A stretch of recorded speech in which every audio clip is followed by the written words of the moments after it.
weekly webinar series sponsored by the Committee on the Present Danger, China. In point of fact, this is a little bit different than our normal fare, as we are going to combine forces with another team sponsored by our committee and its sponsor, that is to say, the Institute for the American Future. You can learn more about all that is done by that organization and these particular parts of it as well at usfuture.org.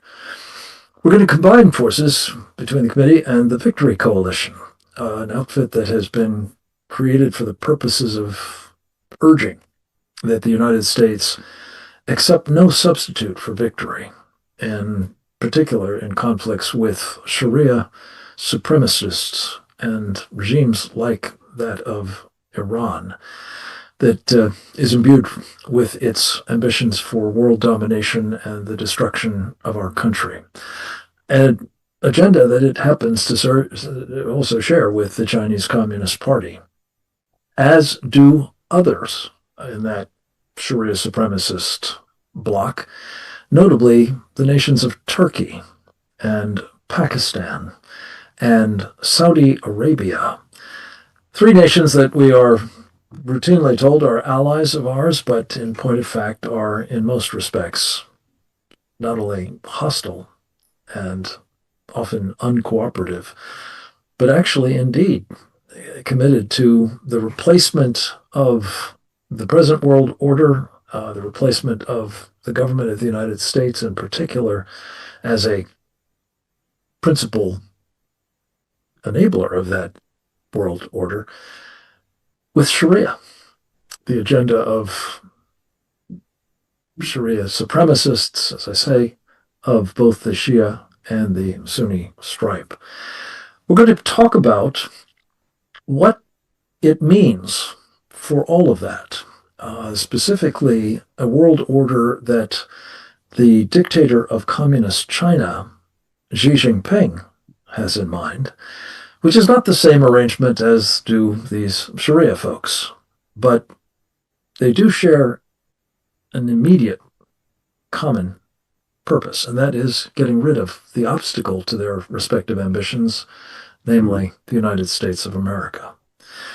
Our purpose today is to examine what impact an agreement that was struck just recently between the governments of Turkey and Pakistan and Saudi Arabia to have a mutual defense arrangement.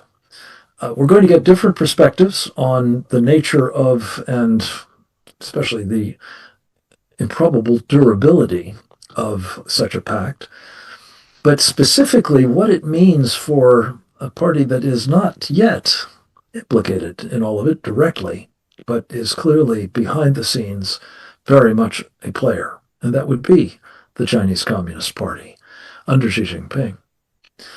The CCP, as we call it, has been very much involved in essentially colonizing those three nations to varying degrees.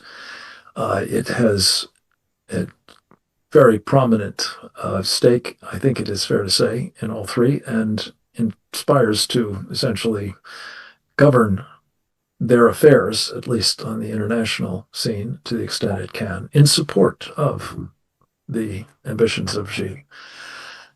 And as we will talk about with some of those who are among the foremost experts in this country about the Chinese communists, what is the larger likelihood that Xi's agenda of world domination and what we call World War Xi to achieve it will be furthered by this pact between three of its vassal states? So let's get to it. We're going to hear first from a man who often kicks off these conversations, a very good friend of the committee, of which he has been a founding member, as well as, I think, the Victory Coalition and its clarity about the need for decisive victory. Captain James Fennell is his name. He couldn't be more clear about both the threat of the Chinese Communist Party as well as the need to decisively defeat the Iranian regime. We're very proud to have him. Via a pre-recorded conversation I had with him on our television program Securing America on Real America's Voice.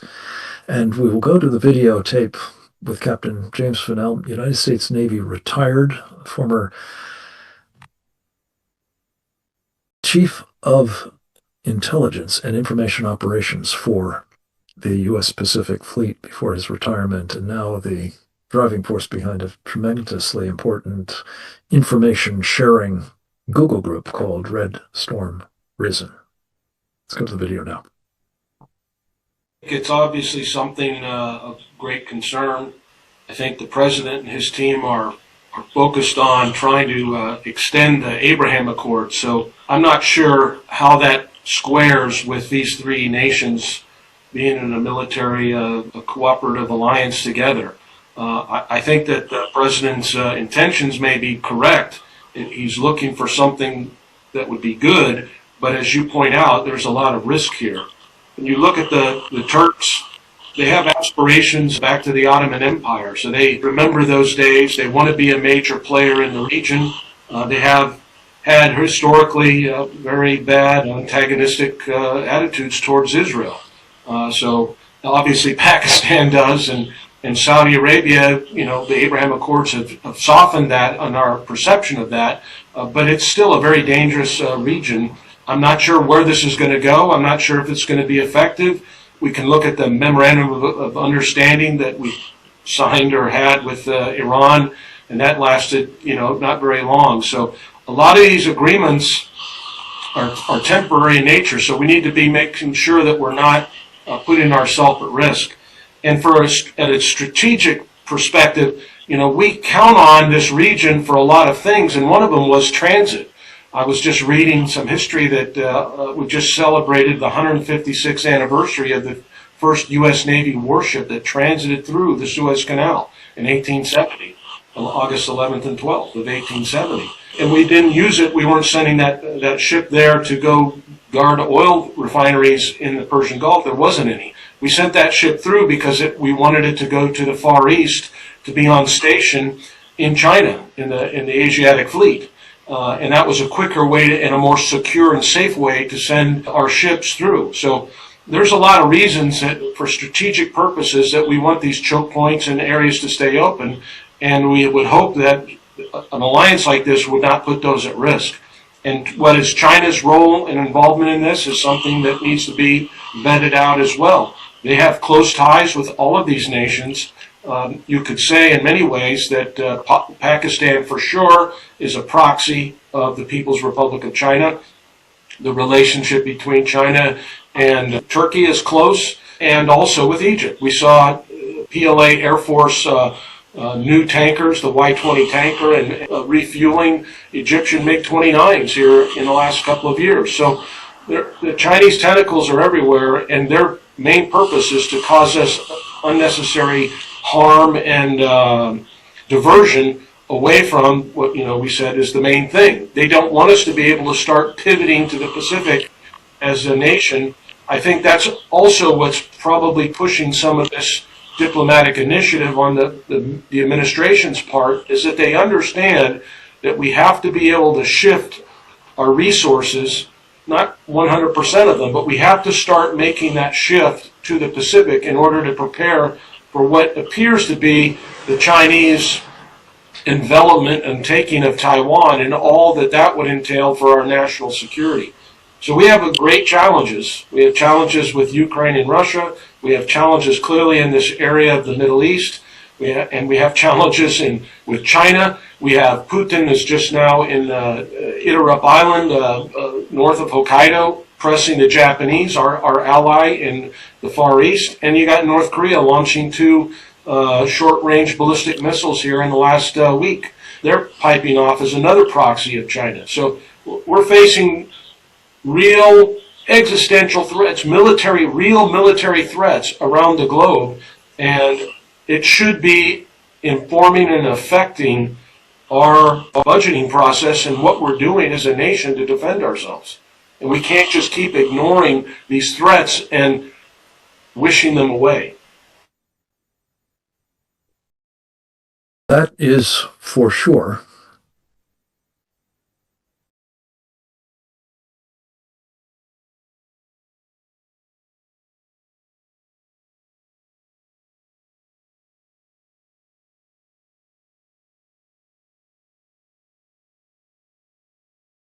Maybe we're having a little technical difficulty there.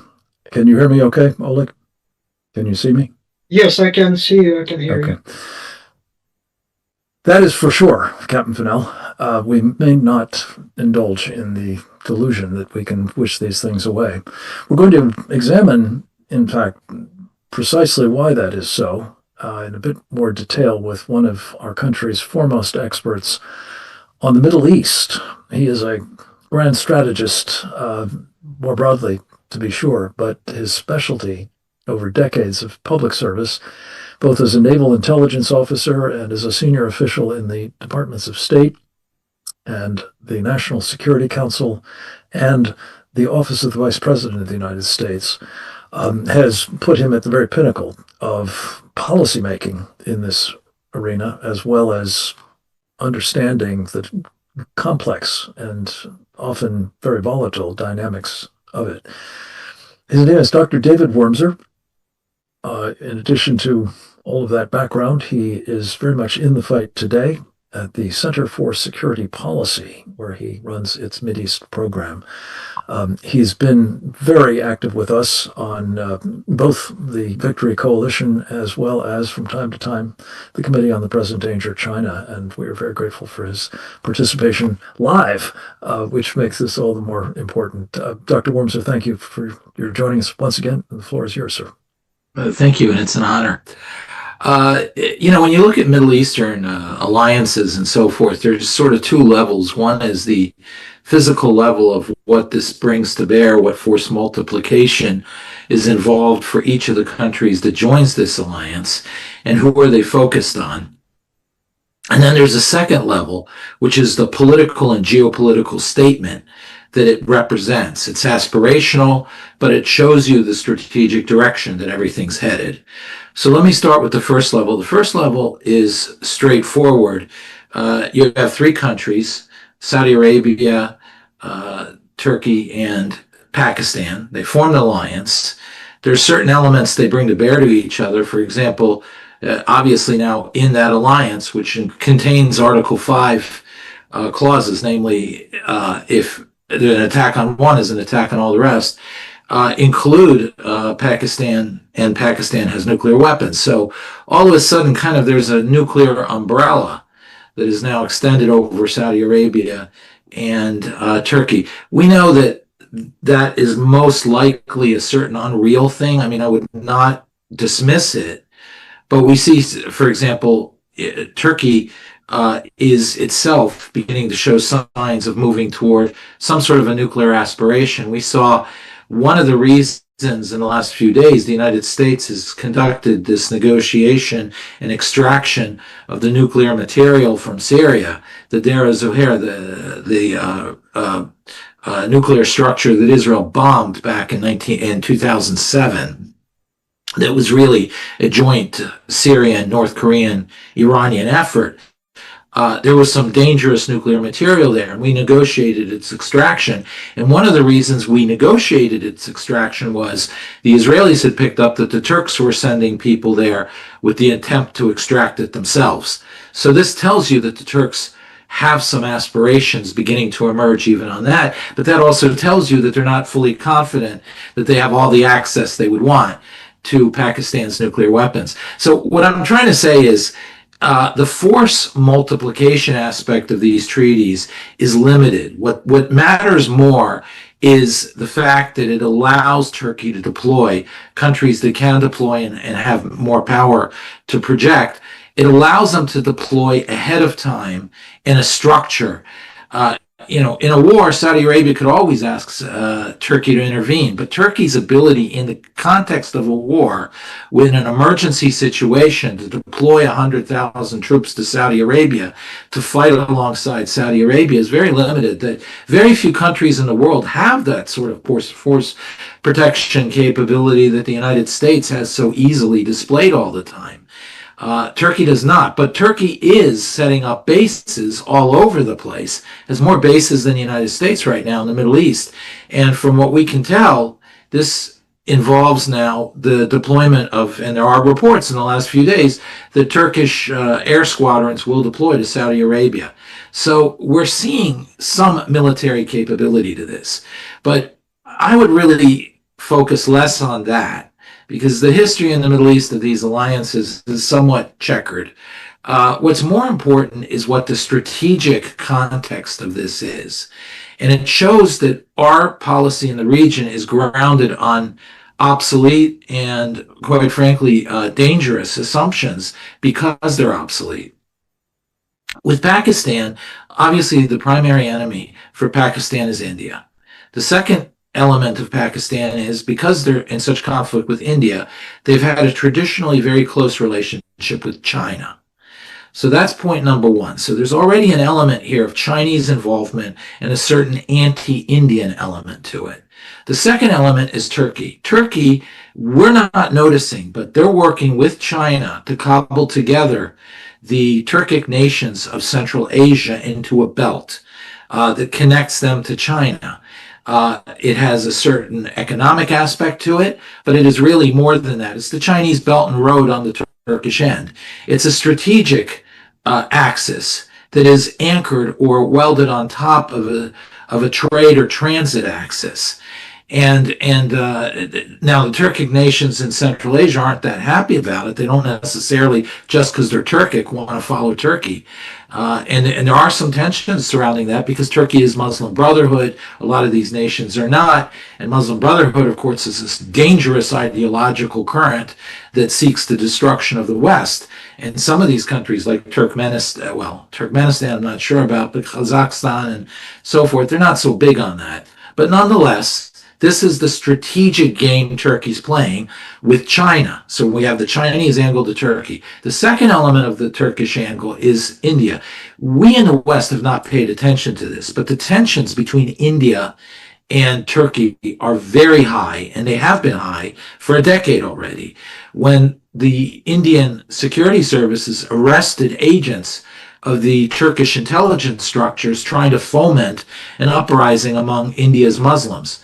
Now, remember, this is not in Kashmir and Jammu. Jammu and Kashmir, way up in the northwest of in an isolated area in the mountains in the beginning of the Himalayas.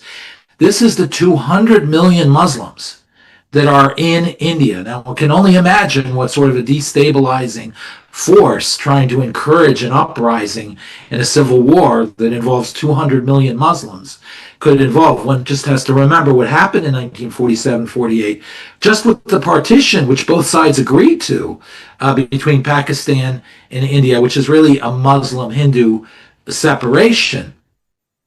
15 million people were refugees, 7 million were killed.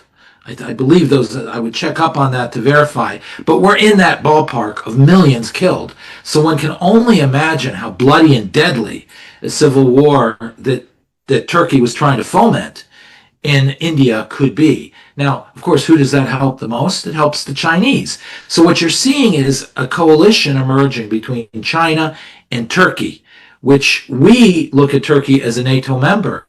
And our assumption of Turkey's strategic utility is obsolete. It's anchored to the Cold War. When Turkey was secular, Turkey was not informed by the Muslim Brotherhood. In fact, it was anti-Muslim Brotherhood. And it anchored the southeast section of the NATO alliance to sort of outflank Russia, Soviet Russia, and separate them at least partially from the Middle East. The other partiality of that was, of course, Iran. So between Iran and Turkey, you essentially drew a line between the Soviet bloc and the Middle East.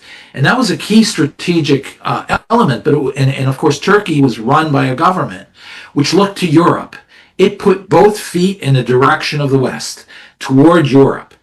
And what happens now with Erdogan being informed by the Muslim Brotherhood, first of all, his feet are pointed to the East. His feet are pointed back to the Middle East. He sees the Middle East as the future of Turkey. He sees the reconstruction of the imperium of the Ottoman Empire in the Middle East as his natural base, and his enemy, the one that he civilizationally wants to stay. He doesn't want to be part of Europe. He wants to essentially dominate Europe in an imperial sense, but also in an Islamic sense, which is why Turkey is the single greatest font of illegal immigration heading into Europe. It's a strategy to undermine Europe. So what you see in Turkey is a fundamental strategic shift to being hostile to the United States and being strategically much more aligned now with China.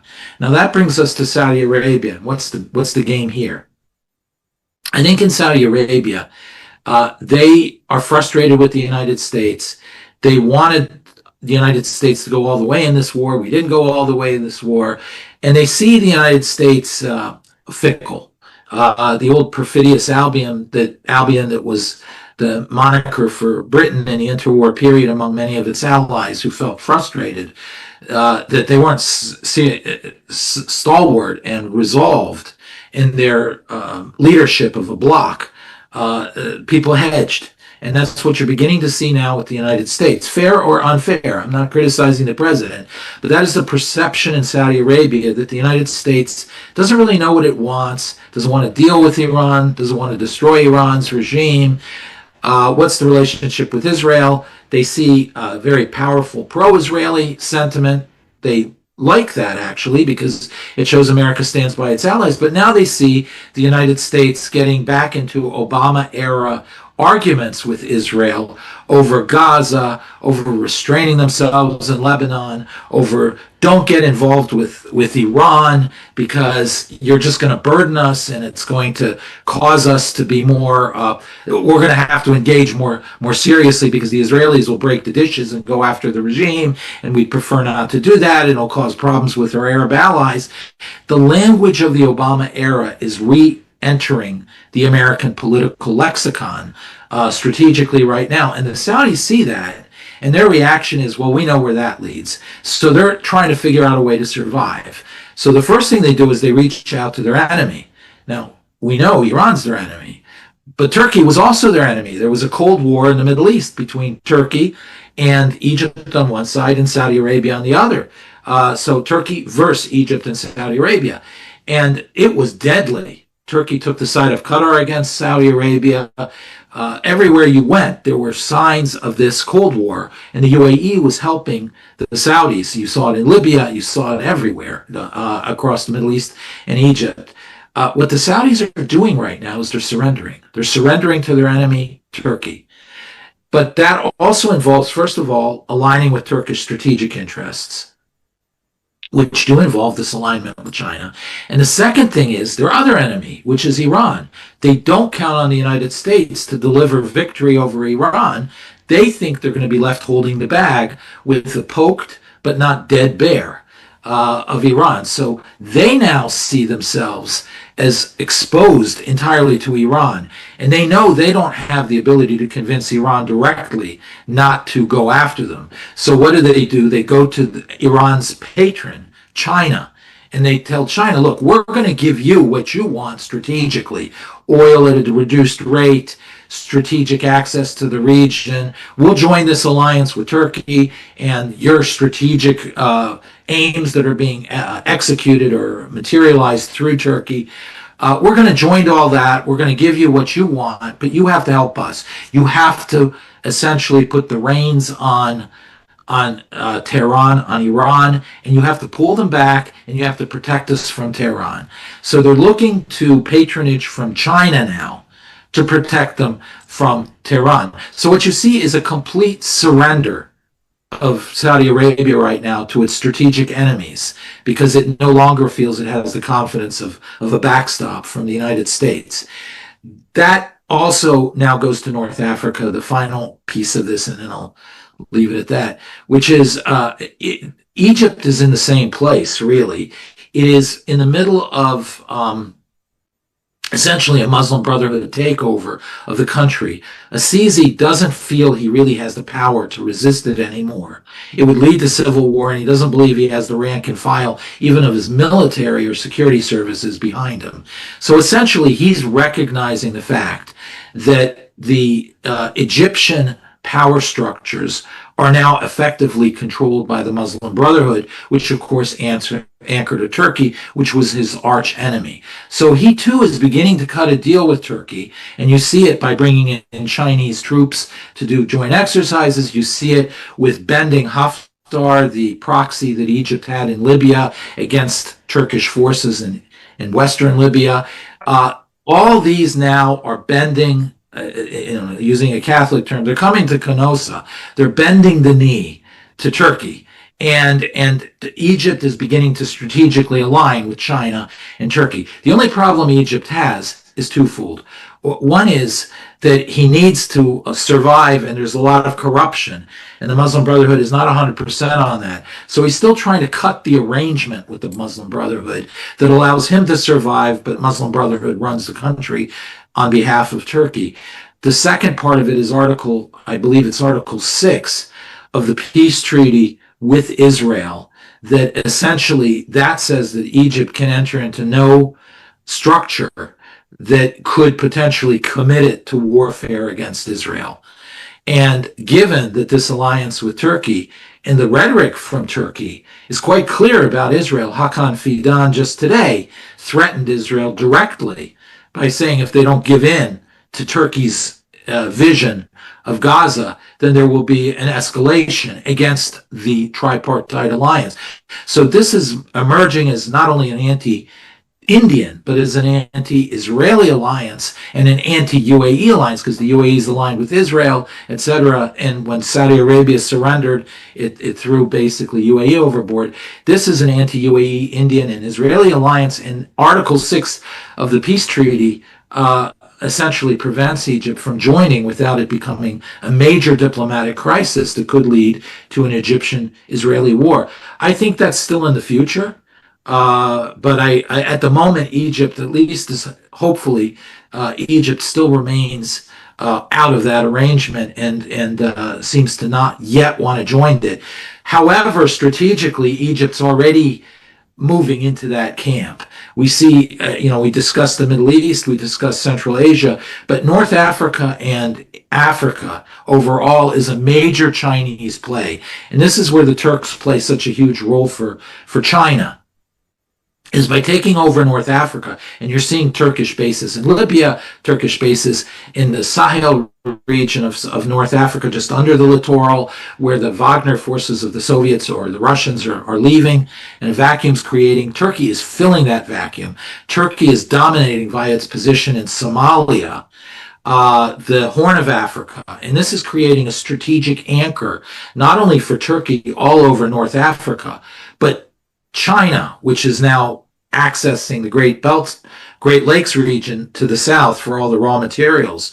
So you see basically an African takeover by China and Turkey that is anchored to that position in that core geography of Sudan, Horn of Africa, and Libya. So this is the strategic pressure on Egypt, and my sense is they are drifting slowly into that camp, and as a result, this is a strategic meltdown for the West. So that's a strategic context I wanted to lay out that I don't think we properly appreciate for this tripartite agreement in the Middle East. David, what a comprehensive and I think formidable analysis. We're going to complement it next with another individual who has been a featured pillar really of our Victory Coalition programming. His name is Rabbi Pesach Walicki. Rabbi Walicki is the executive director of a remarkable organization in Israel, Israel 365 Action, a source of innumerable video analyses and other content. He disseminates through both the Israel 365 Action platform and YouTube. He is, in addition, a podcaster with Shoulder to Shoulder and a columnist for the Jerusalem Post. I had a chance to speak with him earlier today for the purposes of both contributing to our Securing America program as well as this webinar briefing. And we're going to go to the video with Pesach Wilecki at this point. Thank you. Well, Frank, this defense pact is between three countries that have a history of not honoring defense pacts that they sign.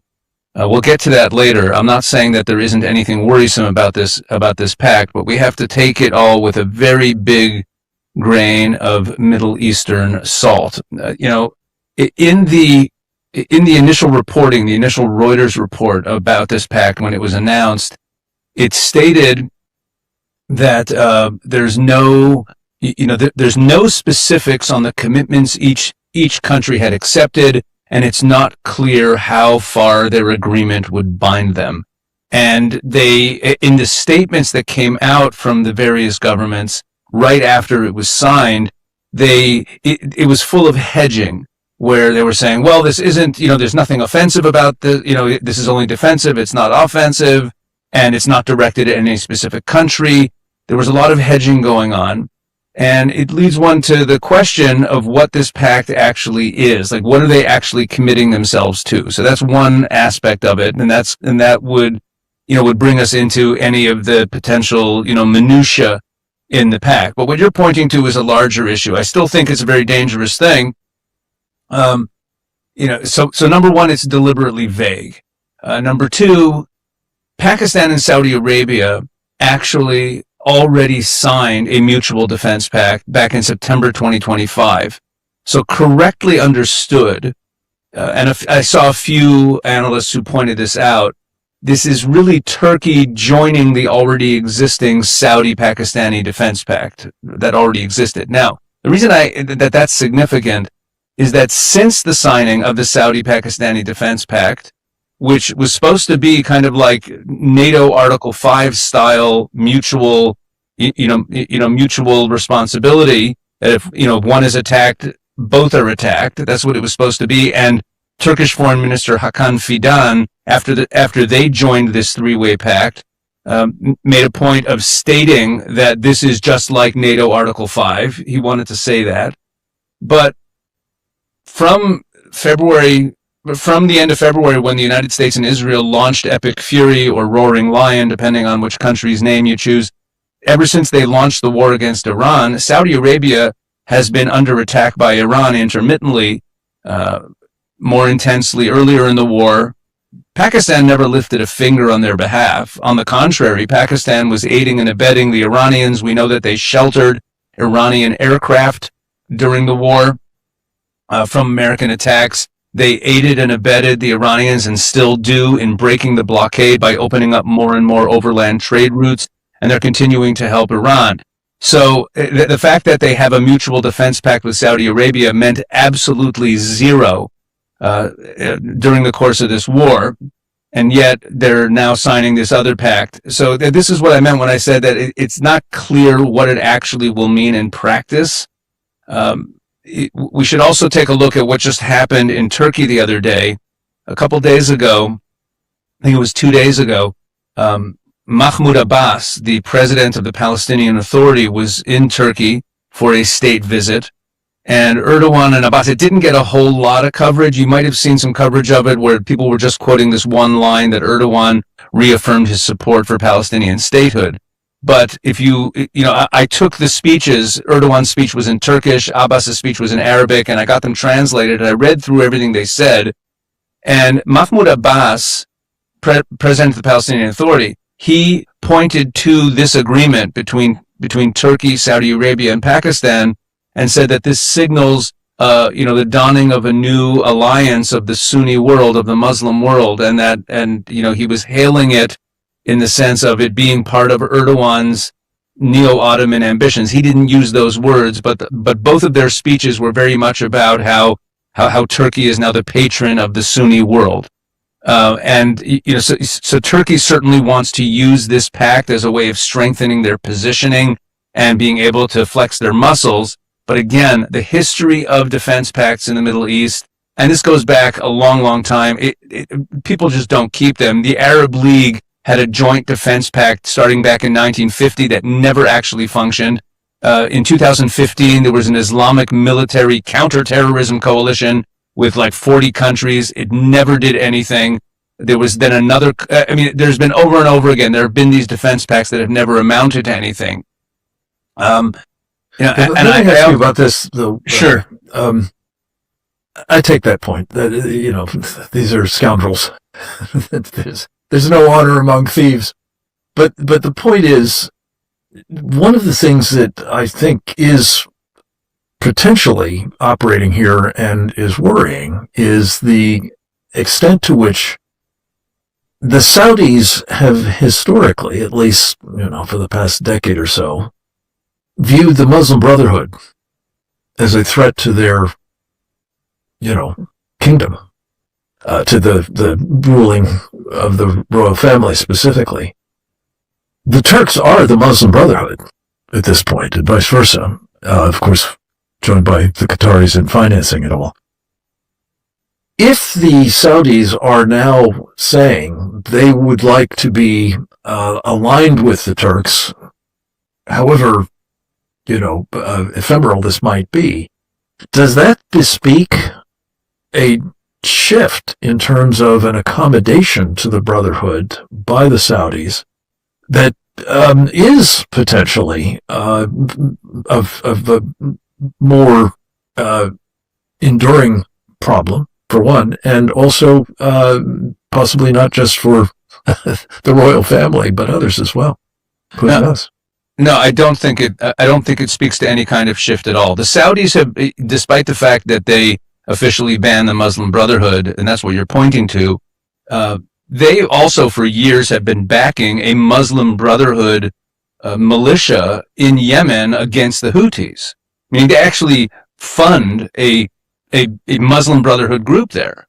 The Saudis have always played a double game with this Muslim Brotherhood stuff. Look, they don't fear the Muslim Brotherhood because they disagree with the Muslim Brotherhood's fundamental ideology.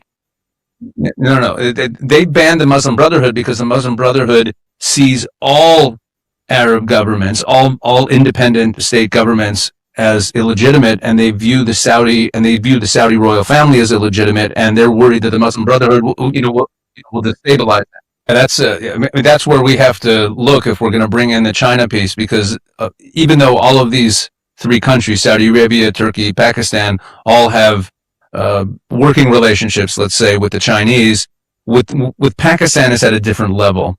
The Pakistani government is in significant debt to the Chinese. I think something like around a quarter of Pakistan's national debt, or what they owe to the Chinese Communist Party.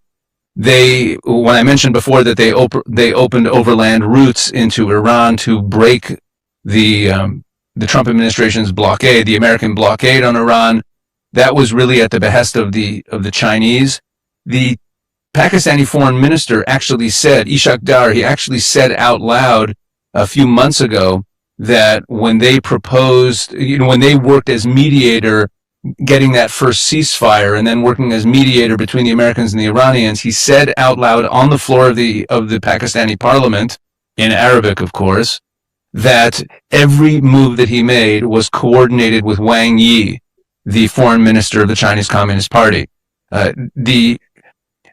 Meaning the mediator between the United States and Iran was actually the Chinese Communist Party through their agent, Pakistan. Pakistan is kind of owned by the Chinese Communist Party. So if they're part of any deal, it is only with the rubber stamp, with the approval of the Chinese Communist Party. So we certainly have to view this through that lens. And that brings us to what I believe is the real target of this alliance, because I don't think it says anything specific to Israel. I mean, these are all countries that Israel has has bad relationships mostly with, but understands them, and they understand where Israel is. It's not going to change Israel's behavior. It's not going to change their behavior vis-a-vis Israel. I think it has a lot more to do with India, because all three of these countries view India as an adversary. Pakistan, we know certainly the history, but a lot of people don't realize that in the war that took place in 2024 between Pakistan and India, which was overshadowed by other wars going on, but there was a war, the Turks actually had personnel on the ground in Pakistan fighting with the Pakistanis against the Indians. A number of Turkish personnel were actually killed in an airstrike by India. There are very bad relations there. Turkey is very vocal about supporting Pakistani claims on Kashmir, meaning that's a long-standing source of tension. And we know, of course, that India's primary adversary, besides Pakistan to its west, is, of course, the Chinese Communist Party. So we certainly have to view it through that lens. And I think that this alliance was trying to isolate India a little bit more. Also, India has grown much closer to the state of Israel. Lost in the shuffle of the beginning of this Iran war is that 2 days before the war launched, Modi was in Israel, spoke in the Knesset, signed 16 agreements in various areas of trade and even defense and security with the Israelis. So there's a growing alliance between Israel and India, which the UAE is also a part of. The UAE is no friend of these three Muslim nations either. So I think there's definitely a signal in this deal that these countries are binding together in some way. But I'm going to go back to the caveat that I raised before. Deals like this never seem to get honored. It's one of the features of these dictatorships, these totalitarian mobsters, is that they don't keep deals. Look at China and Russia and Iran, who all had these mutual defense pacts also, and neither China nor Russia lifted a finger to help Iran, militarily during all the wars that Iran has been fighting over the last year, whether it's the 12-day war or this war. So I'm not so concerned that this actually will ever come to pass, and that NATO Article 5 type of commitments will ever be kept in a deal like this. I think it's more of just a flexing of muscles. There's also a signal to the Americans that the Saudis continuing to play their game of constantly drifting in and out of the American orbit and reminding the Americans all the time that they're not fully in their camp. I think that might also be part of this. It might be a signal to the Americans that regional actors here in the Middle East are no longer trusting American security guarantees. It's a way of trying to send that signal. It's not like the Saudis expect the Turks and the Qataris to really come to their aid. But let's also throw this in. Erdogan actually already has troops on the ground in Saudi Arabia. There are large numbers of Turkish troops that are in Saudi Arabia. The Saudi royal family loves to have foreigners fight their battles for them. One of the features of these kingdoms in the Muslim world is that they're always afraid of coups. So they don't want their armies to be too big. So they prefer to have mercenaries or foreign forces come in and be the army for them because there's less chance of rebellion. So the Saudis actually have invited Turkish troops into Saudi Arabia already. There's a lot of different ways to look at this, Frank. Well, that's for sure. And we're going to be looking at them from one more perspective. That of Josh Hammer, a man of prodigious capability who has been active with us on the Victory Coalition front particularly, I'm very pleased to say, and a frequent guest of our the Securing America, I should say, program.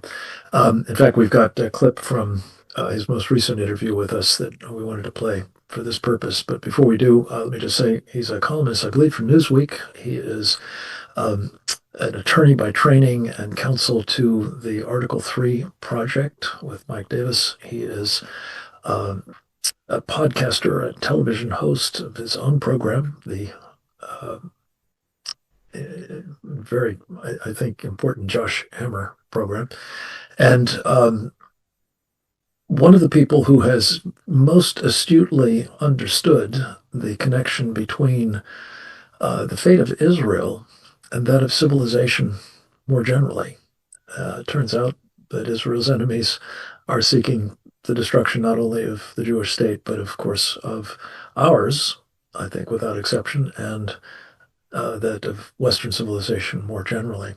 So a man of many parts. We had him on the show recently, and we're with his permission, going to use a snippet from his conversation with me for today's program as well. Let's go to that now. No, it's definitely concerning. I have seen some folks who are trying to spin this as a major achievement. Some folks are trying to say of Trump's foreign policy. That's not how I see it. I've seen some folks, Frank, who are generally pretty solid, actually. So I actually saw Congressman Joe Wilson, I believe, of South Carolina, who's typically on the right side of Middle East issues. He was saying this was a formidable accomplishment of Trump's statesmanship and foreign policy. That's not really quite how I see it, to be candid.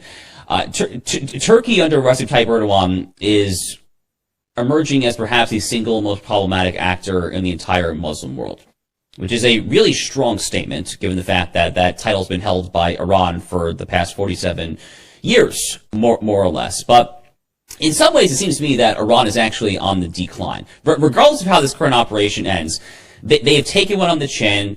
Their broader network, whether it's Hezbollah in Lebanon, Hamas in Gaza, etc., their proxies are not as formidable as they were as recently as 3 to 5 years ago. Turkey really is the ascendant Islamist power in the region. And they're not just a Muslim power. They are an Islamist power. Erdogan is just as, if not more prolific than his co-religious, his contemporaries in Doha and Qatar when it comes to financial sponsorship of Hamas and the Muslim Brotherhood worldwide, when it comes to promotion, dissemination of their toxic ideology, and just fan the flames of, at times, violence. To say nothing, of course, of his horrific authoritarianism at home. Turkey is the number one jailer of journalists in the entire world per capita, just to give you an example. Pakistan is a country that has a myriad problems of its own. They've been exposed numerous times. They've been trying to have this whole mediation role, trying to mediate between the United States and Iran since Epic Fury was launched with the decapitation strike on February 28th. And it turns out that Pakistan, we now know, has really been talking out of both sides of the mouth. They actually were hosting some Iranian military aircrafts.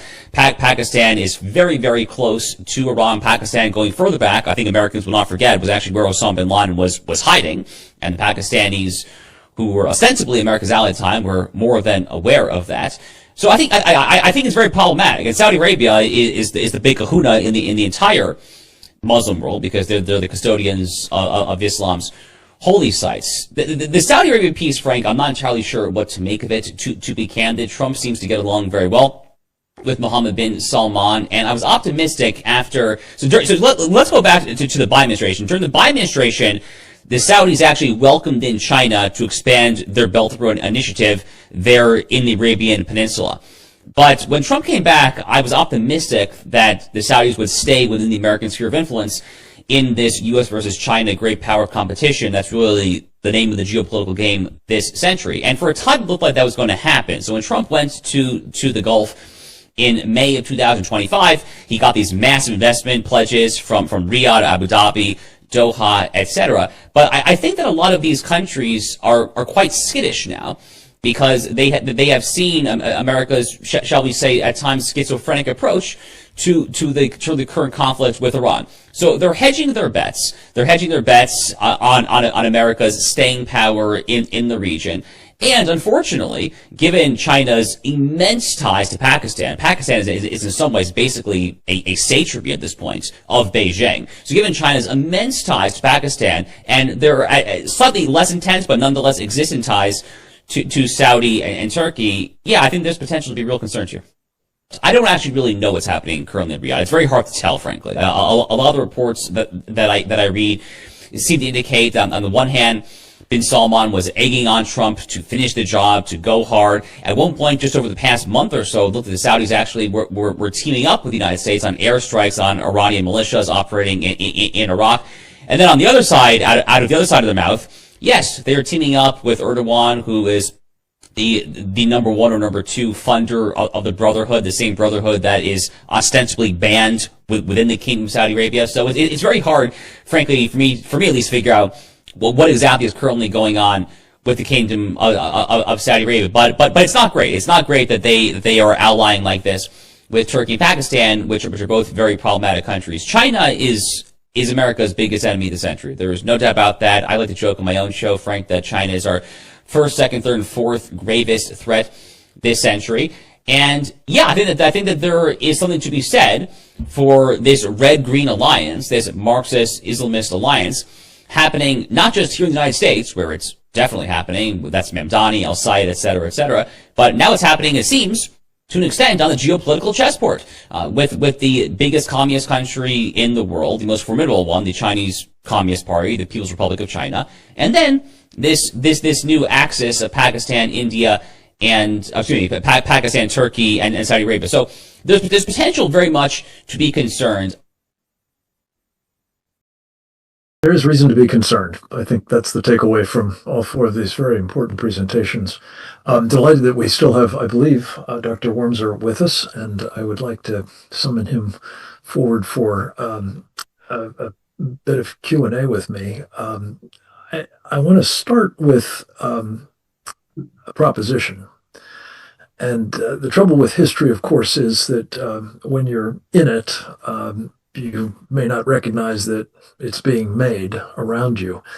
And I think this may be one of those times. Obviously, there have been enormous dynamic developments in the Middle East in the past 2 years, and more in the offing, I think it's fair to say. But David, one of the things you and I talked about on and off air that I'm interested in exploring here is this nexus between the Chinese Communist Party and bad actors in the Middle East, including bad actors that we are insistently told are actually allies, NATO and major non-allies, for that matter. And I'm wondering because for quite some time, as I think I mentioned earlier, our Committee on the Present Danger of China has been describing Xi Jinping as a strategic arsonist. This is just a manifestation of perhaps the game of Go that he's playing, or chess, or what have you, but that part of the game is to use the opportunity to ignite sparks and fan them into conflagrations that have two basic purposes. One is to perhaps advantage their allies in interesting regions, but also perhaps to simply create conditions under which their enemy, which is us, according to them, is subjected to, the diminishing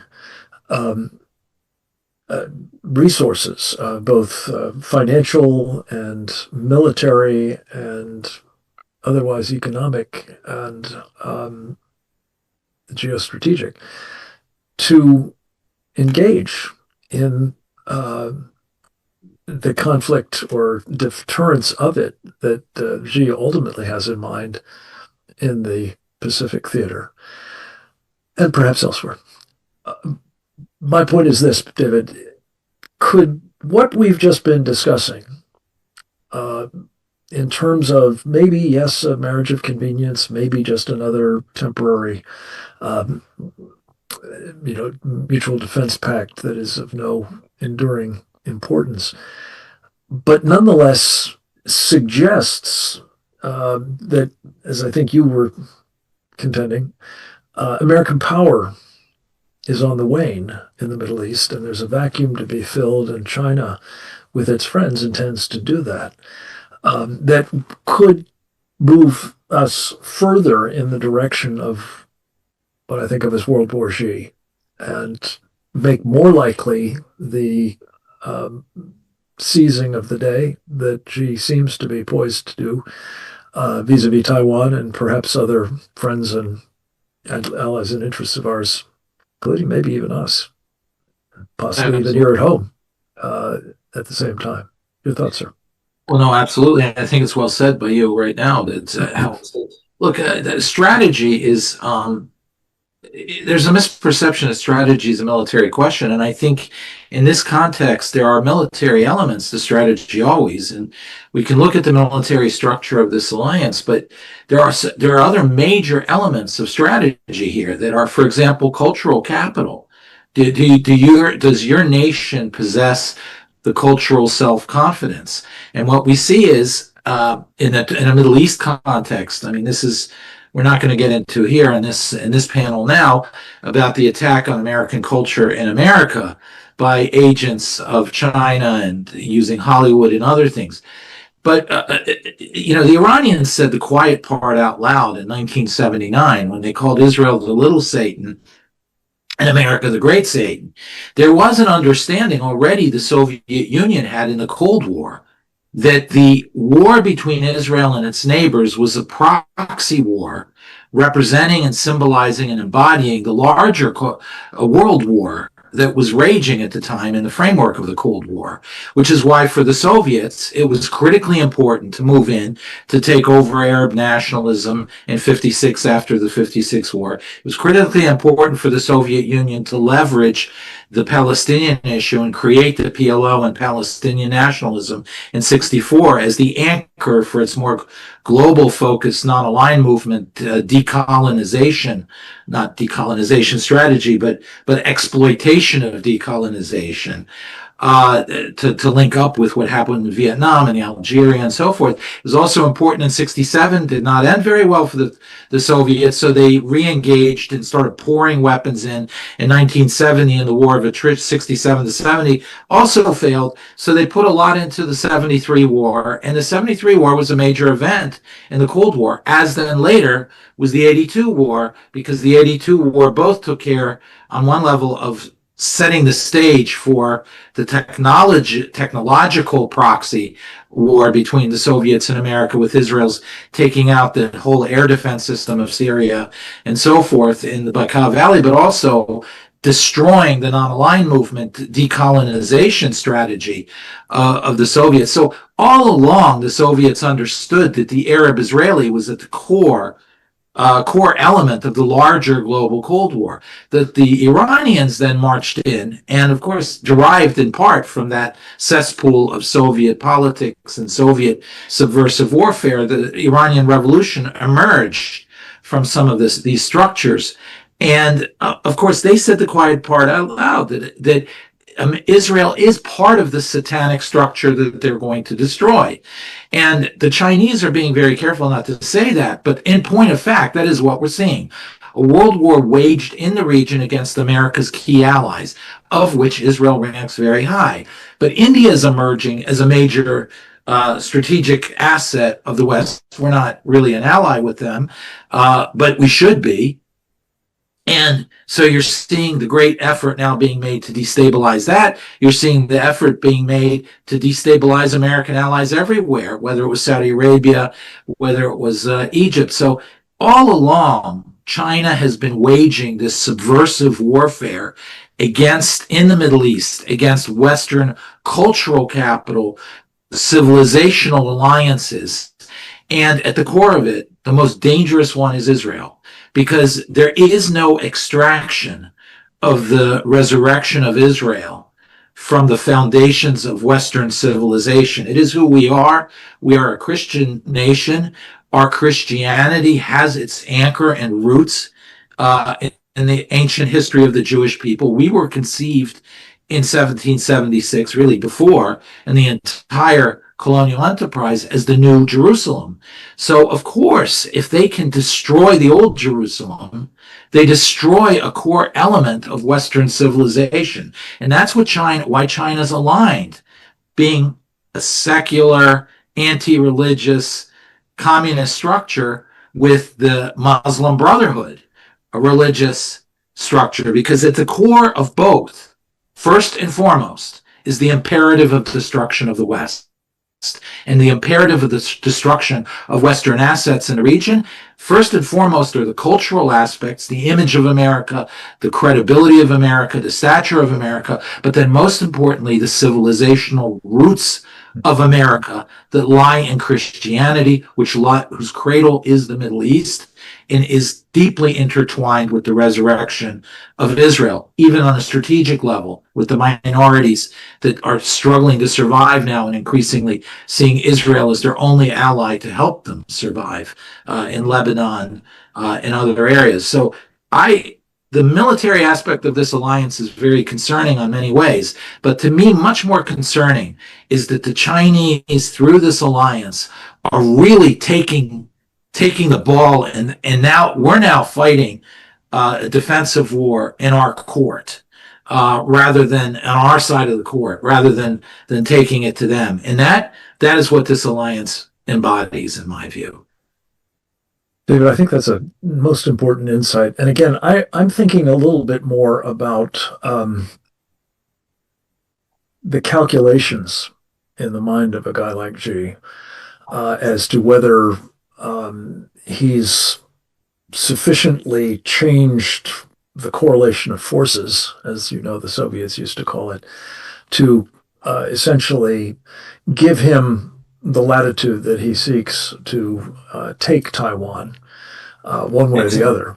And it may not be confined to Taiwan. It may be the Philippines. It may be, even Japan. Who knows? But this is the kind of thing we're very anxious to deter. And concern, of course, has been that being embroiled in the Iranian war and having lots of assets, including the poor Abraham Lincoln, dedicated on an extended basis to that region is perhaps further creating this appetite by Xi. And this deal might, I know it's not a perfect analogy, and I don't want to overstate the similarities, but I do think at some level, what is operating here is no more permanent, as it happened, than was the Nazi-Soviet non-aggression pact. But what, during its short life, it produced was the worst international conflagration of all time, World War II. Could a marriage between these seemingly totally opposite ideologies, for want of a better term, the Sharia supremacists, their agenda driven substantially by the Muslim Brotherhood on the one hand, and the Chinese communists and their agenda on the other. And I just have to tell you, David, for the reasons that you've laid out, I think so well, and have others to varying degrees, this could just be a historical moment in which we see something that is wildly more devastating than was even World War II. God forbid. Absolutely. I think you're framing this perfectly. Look, the Ribbentrop-Molotov agreement, I think really, which followed, by the way, the Munich Pact, there were a number of elements that were raised in that. One is it essentially allowed the Nazis to focus on destroying the West and invading not only half of Poland, but invading France eventually, which the West was seen to be unwilling to defend because of their pact with in Munich with Prague, against Prague, against Czech territorial integrity, and then the not Anschluss, but the eventual conquest of all of Prague. I think if you're drawing the analogy, and analogies are always a little dangerous, but I think this is actually a very apt analogy here.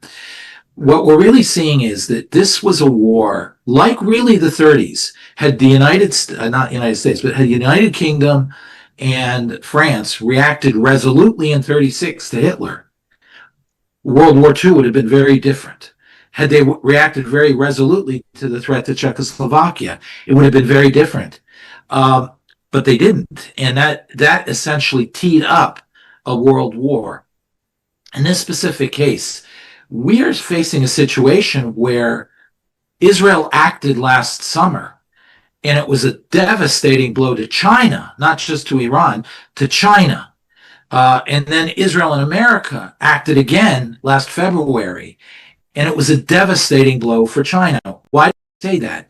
The Chinese strategy is based on the correlation of forces, that simply they understand that their equipment may be a half generation slightly behind our equipment, but they are banking on the fact that a certain amount of quantity translates into quality, and their quality was nothing to sneeze at.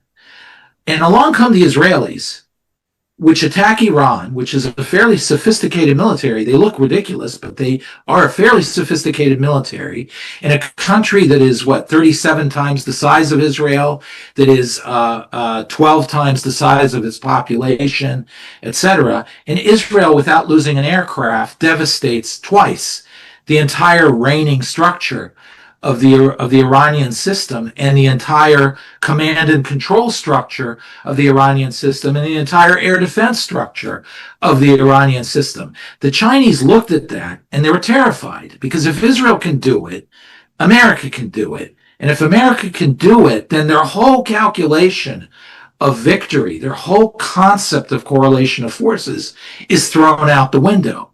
So in actual war, what happened last summer and last February did more to convince the world and China that it is useless to try to challenge the West militarily. However, the way the war ended in both last summer and now, which is pull the plug before victory, to not follow through, to see the West engage in a self-destructive, agonizing debate over the insurmountable costs of the war, when we're talking $1 a gallon gas and 17 of our best and finest that had to pay the price, but still for destroying one of our, if not one of the greatest ideological foes, certainly the country that has claimed more American lives than anybody else since Vietnam, to destroy them at that cost was really an astonishing thing nobody could have predicted. And yet, they're the Chinese seeing the old patterns of the United States that led us into a position of weakness in the Middle East. The Obama-type assumptions and policies reemerge in the war after, in the diplomacy afterwards. And as a result, the Chinese are taking heart now. They don't believe the West has the will to follow through. So again, since strategy is more than just military, the military was answered. They know in a direct confrontation, if we start first, if we preempt, we can essentially shut them down, and their great numerical advantage doesn't matter. But they see our will as waning, our ability to maintain our position as a superpower waning, our willingness to follow through on the initial attack with a going for the jugular as absent.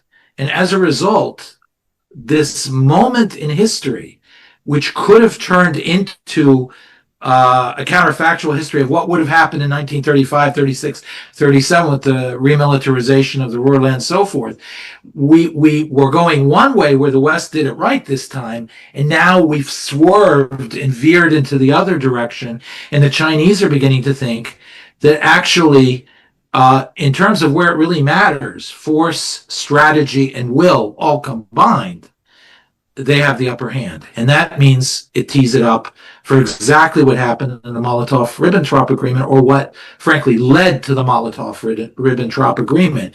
Hitler knew he didn't have the power, but he saw that the West didn't have the will. And then he used it to take Czechoslovakia, take the Škoda Works, take their whole industrial structure, which was the most advanced military structure in Central Europe at the time, add to it their economy, then go after Poland. So really, it's a very apt analogy.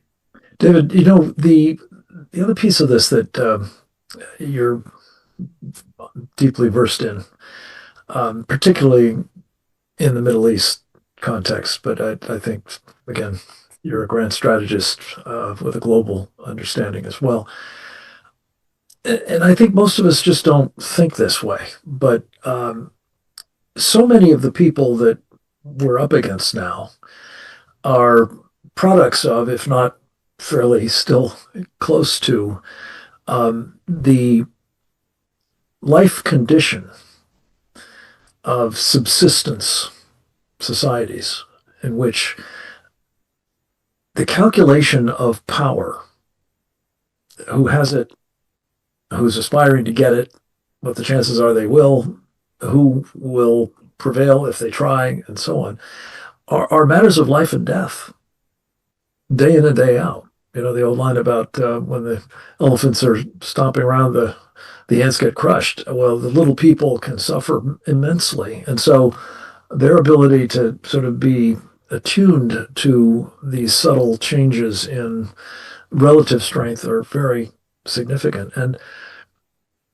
I'm just mulling if that's so, and the Chinese on their side of the world and the various jihadists on the other are making these kinds of calculations, as you and some of our panelists alluded there are to. these sociological elements. I mean, you know, you go to Cairo. But just let me finish this thought, if I may, David, because what I'm really trying to get at here is in each of these cases, when they sense weakness, as you've been just describing, they're, in the case of the jihadis in particular, they're canonically ordered to redouble the effort to make the infidel feel subdued, right? And I think this is true generally of thugs, certainly of the Chinese communists as well. So these even subtle perceptions can be highly consequential, can they not?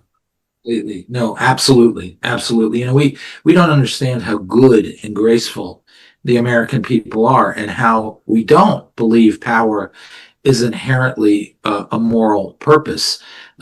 Power is an instrument, and it's used wisely, it's good. If it's used out of bounds, it's bad. It's not itself a moral condition. For much of the rest of the world, it is a foundation of morality, or what is really the absence of morality.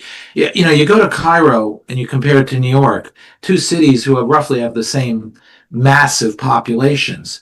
Well, but New York is a nation of 16 million people, all of whom count. When you go to Cairo, a huge amount of the population doesn't really exist. I mean, they're living in the graveyards in the city of the dead because they have no houses. They live scrambling in the trash heaps to collect food and any belongings they need to survive. These are people who live at the edge. And in societies like that, power is what makes you matter. Power is what makes you a part of society. These others are living at the edge invisibly. So power becomes itself a major factor. But the second thing is the ideologies behind a lot of these movements demand absolute power. They're totalitarian. They seek to destroy society in order to build a utopia. And that involves a complete erasure of all individual power of any sort. And that attracts, I mean, I hate to say it attracts psychotic people. And then you look at Mao Zedong, and you look at Stalin, and you look at Nasser, and you look at Saddam Hussein, and you look at Khomeini, and you look at Hitler. You see psychotic people, because for them, the ideology is a validating structure to exercise their destructive, controlling, manipulative essence. It's really, it is their essence, and the ideology is the dress they wear to do it. And so you really, in much of the world, this is what we face. And we Americans who live in a very different world, which is, we're fundamentally good people. Again, I said graceful people, tolerant, charitable. We project onto the rest of the world that most people are like us. And in many cases, they are not. That's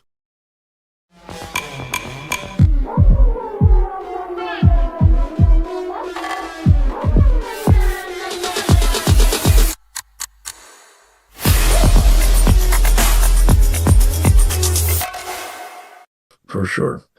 History is replete with the former being victims of the latter, and we risk it at our time as well. This historical moment. Yeah. I want to just say how much I appreciate the contributions everyone has made to this particular sort of hybrid program, part webinar of the Committee on the Present Danger of China, part briefing by the Victory Coalition, throughout highly informative and insightful about a, yes, dynamic situation, but one that is potentially quite fraught. I want to thank Captain James Fennell, United States Navy retired, Dr. David Wormser, Rabbi Pesach Walicki, and Josh Hammer, barrister, for your respective contributions. They've been extraordinarily important and timely, and we look forward to regrouping with the rest of you a week or so from now.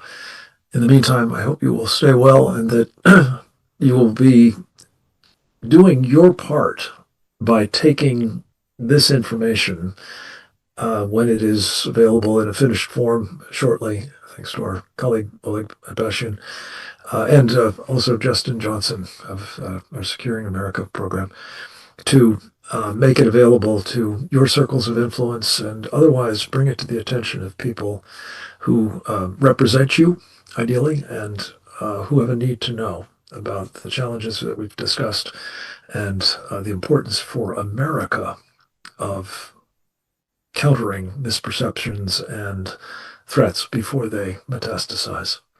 With that, we'll say God bless you all. God bless America. Over and out.